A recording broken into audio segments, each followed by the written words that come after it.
Hi, I'm Christa Jacobson, headmistress of the Budo Ryu Kai, where we teach authentic ninjutsu and classical samurai bujutsu. And for those of you who don't know what that is, it's the ancient martial arts of the ninja and samurai.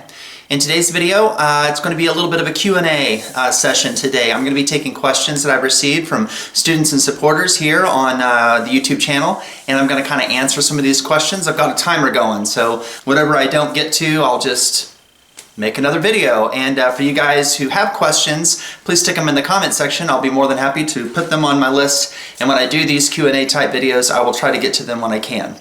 But before I begin and we start talking about ninjutsu training and all the questions that arise from classical and traditional ninjutsu training, I always give a shout out to all of my new viewers. So if this is the first video that you guys seen of me, my name is Christa Jacobson. I'm the headmistress of the Budo Ryu Kai, which means School of the Warrior Way. We teach koryu ninjutsu and koryu bujutsu, so the ancient martial arts of the ninja and samurai.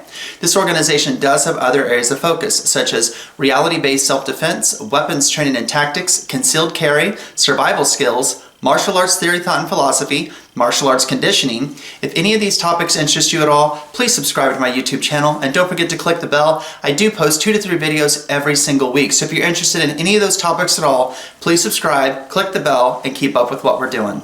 So today I'm going to be taking questions about ninjutsu training from students and supporters here on my YouTube channel. The first question that was sent is, when you developed the Budo Ryu Kai in 2004, why did you choose 7 traditions? Does 7 have a significant meaning?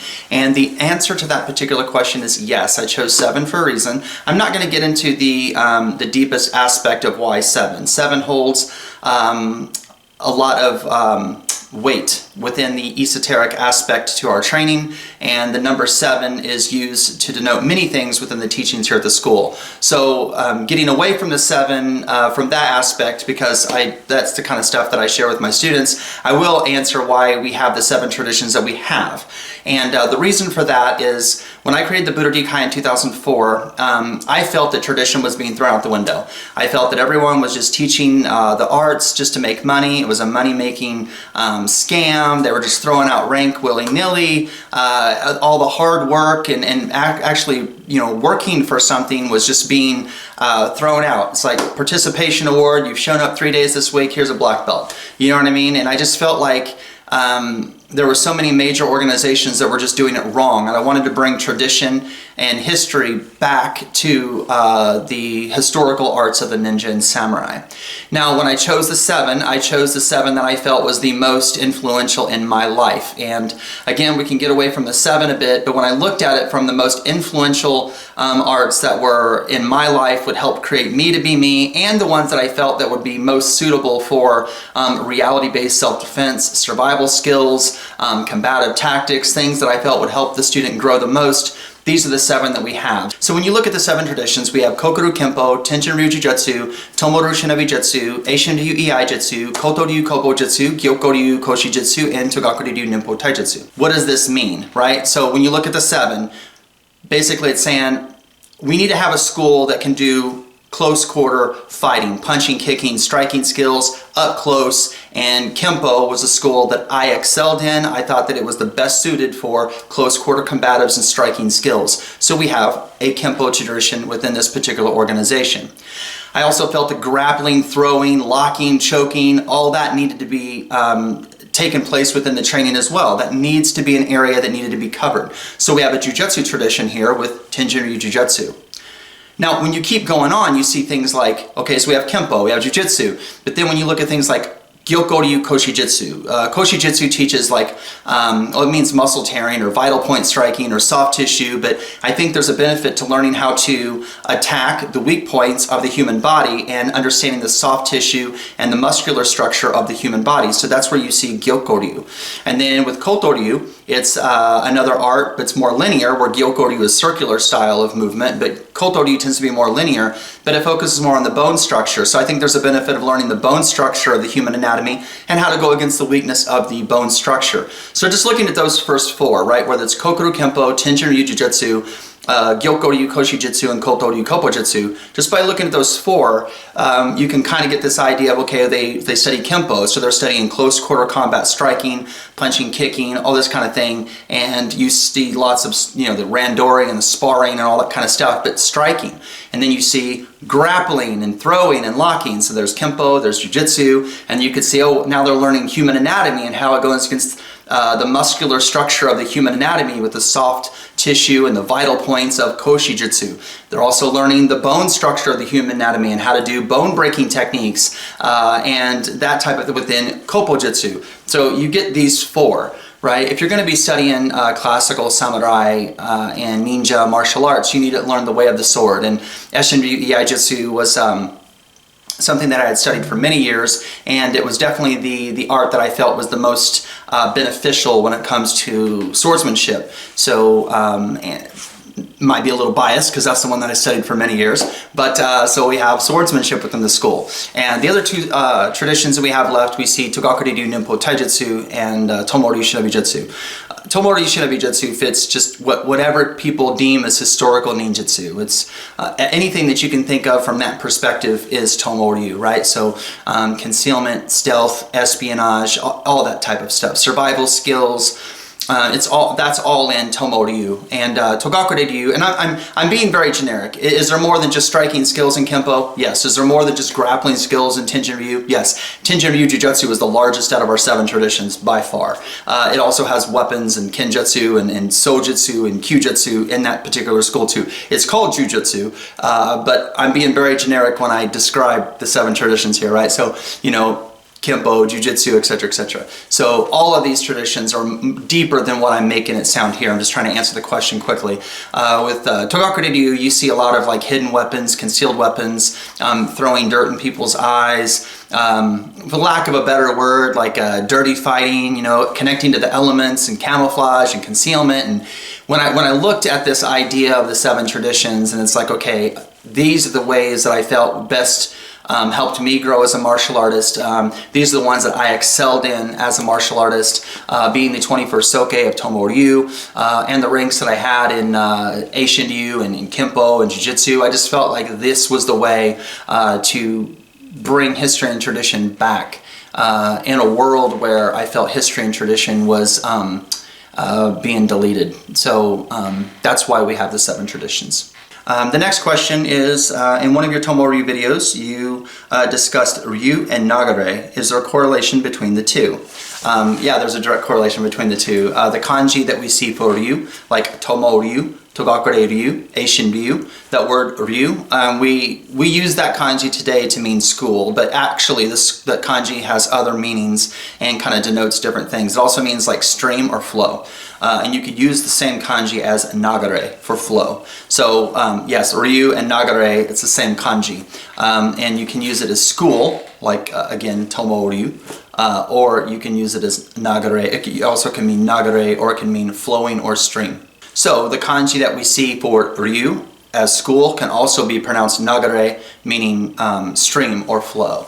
And I'm not for sure which exact Tomo Ryu video that you're discussing, but I believe that as the 21st Soke of the Tomo Ryu and trying to maintain history and tradition in an age where no one gives a damn about history and tradition, they're trying to throw it away or rewrite it or something. I think that it needs to be held as this precious thing, and we need to keep that. I think history is very important, but I also think the tradition is very, very important as well. There's a reason why it's grown from where it was. And although, yes, I think that we need to know where we come from a historical perspective, we also have to respect the growth. So this is what we saw with ninjutsu in the Sengoku Jidai. This is what we saw in the Edo period. This is what we saw in the Meiji period. This is what we see, you know, in this growth of ninjutsu over the ages, and the tradition of being passed down between master to student, father to son, mother to daughter. And I think that passing down from one generation to the next is extremely important. So to answer your question, when you see the kanji Ryu, meaning school, it does mean school, but a more deeper aspect is that same kanji can also be nagare. And it's a stream, and it needs to flow from one generation to the next. Like, water that doesn't flow, stagnant water, water that don't flow is stale, right? So if it goes from one generation to the next, and if I teach to all my students out there that's in the Budo Ryu Kai, and I teach the history and tradition of these arts, particularly the ones that were passed down to me, that I'm the inheritor and I need to give to the next generation, as long as we can take that particular ryu, that school, that tradition, and then have it flow from this generation to the next generation, I think is a very important and beautiful aspect to the tradition. The next question is, what's the percentage of people that quit and why? I would say that easily 90% of the people that start their ninjutsu training quit. 90% easy. It's probably much higher than that. It's 99%. 99% of the people that join never get a black belt.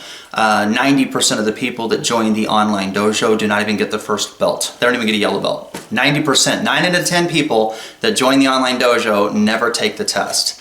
And I think one reason why people join martial arts is because of fear. I think one of the reasons is fear. They join because they don't want to not be able to protect themselves in a violent situation. They want to be able to protect their loved ones. They don't want to be beaten up. They don't want to see their loved ones beaten up or physically abused, that type of thing. So I think fear drives people in the door.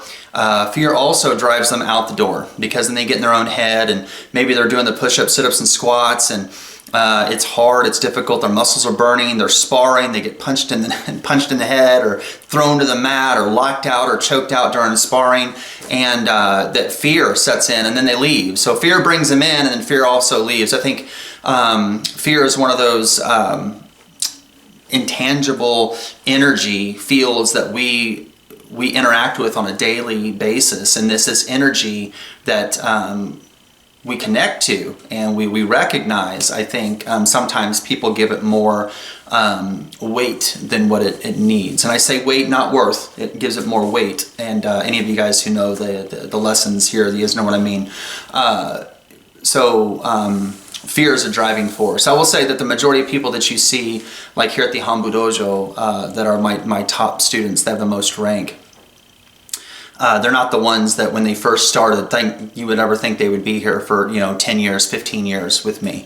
I've got some students that are going on their 15th year training with me. The Budo Ryu Kai I started almost 20 years ago, and a lot of times you get the people that walk in the door and they're the most athletic ones. The physical stuff comes easy. They're tall, they're muscular, they're lean, they're athletic, they played sports, very physically gifted, and those are the ones that usually quit the quickest, because I think a lot of times people who are the biggest athletes, they've had things given to them naturally, and they never had to work for certain things. And then when things get tough, when people who have to work a little bit harder to learn things, when you have to work harder to learn something, like learning how to punch correctly, learning how to kick correctly, learning how to move correctly, that type of thing comes easy for some, but not for others. And the ones that had to work on footwork and work on punching and work on kicking, those are the ones that stay the longest. And then they don't fear the ones that are the most athletic or the big, strong guys, right? I got people come in all the time, personal trainers, bodybuilders, and they just get their asses whooped and they leave, and it's always my fault or the dojo's fault when everyone watches them like cower down because they're scared and they can't do it, and they fall to fear. And a lot of times I think people lift these weights and get these big muscles to make people believe that they're bigger than they are, and deep down they're really scared, and they have a lot of fear in their heart. And that happens a lot here in the martial arts dojo. You see people come in, they got the big muscles and they're athletes, and then they just can't take the training. So to answer the question, what's the percentage of people that quit when starting ninjutsu training? 99%. 99% will not get a black belt. And easily 9 out of 10 people who start the online dojo will not pass level 1. And not because it's this overly difficult thing. It's just because they let fear set in, and they're overly critical of themselves, and they don't allow themselves to succeed. People fear change, and but to succeed you need to have change. You know what I mean? I'm having this conversation with someone else right now. They absolutely don't like change, and they like everything the way it was, and unfortunately that's not the way time works. That's not the way life works. So yeah, I would say that's the mass majority of people who start ninjutsu training quit. Okay, so the next question is, if I study with the Budo Ryu Kai, can I become an instructor and open my own school? The answer to that is absolutely yes. that would be great. I would love for all the students to get to that point. We just talked about how 90% of the people quit. 99% of the people will not get a black belt. But yes, we do have a process that we go through, and that process is definitely more strictly stuck to now, although the rules were set in place from the very beginning. If you guys have not watched my video on my biggest failure, please watch that video, because that will talk about the people who I've led into this organization and become instructors, and then they've left the organization. So if you've not seen that video on my biggest failure, I will link it in the description below. I'll stick it in the comment section, in the pinned comments. Please watch that video, because that'll give you a little bit more insight on my approach towards letting people open schools for us, how that started, and then what I've learned from that. But absolutely, if you go through the ranks and you go through the process and you get to the point to where you've excelled to the point where you can open up a training group with us first, you can start a group, and then from the training group you move into opening a school, and then so on and so forth. So absolutely, yes, I would love anybody who wants to study the traditional arts of the ninja and samurai and help me keep history and tradition as this sacred thing that should be passed on from one generation to the next. If you guys would like to help me do that, I would encourage that. I would love for that. All the help I can get. And I think the more people that get to experience the beauty of ninjutsu and bujutsu, that not only is just preserving history and tradition, but it's also helping people become better people and helping them how to not just protect themselves, but the ones that they love, and protect what they love. And I think that's kind of a beautiful aspect to the martial arts. So when I made this video for you guys today, I have a little timer going over here, and unfortunately on YouTube, when you make videos that are too long, they don't tend to get the views. People don't tend to watch long videos. So I'm going to stop with the Q&As today because of the length, but I will make sure that I will continue with more Q&A videos and continue with this list and answer more questions for all of you guys. If you guys have questions about ninjutsu training, stick it in the comment section below. I will put those questions on the list, and I will get to it when I have the time. If you guys enjoyed this video, please subscribe to my YouTube channel. I do post 2 to 3 videos every single week. So if you guys are interested in authentic ninjutsu and classical samurai bujutsu, please subscribe to my YouTube channel. For those of you guys who are interested in training in authentic ninjutsu and classical samurai bujutsu, please check out my website at budoryuninjutsu.com. There you guys can see a list of the 7 traditions, the philosophies and strategies that we teach. If you don't live next to one of our schools, you guys can always join the Budo Ryu Kai online ninjutsu dojo and start training with us that way. So thank you guys very much for your love and support. I deeply appreciate it. Until next time, take care, be safe, and good luck in your journey of Budo. Bye.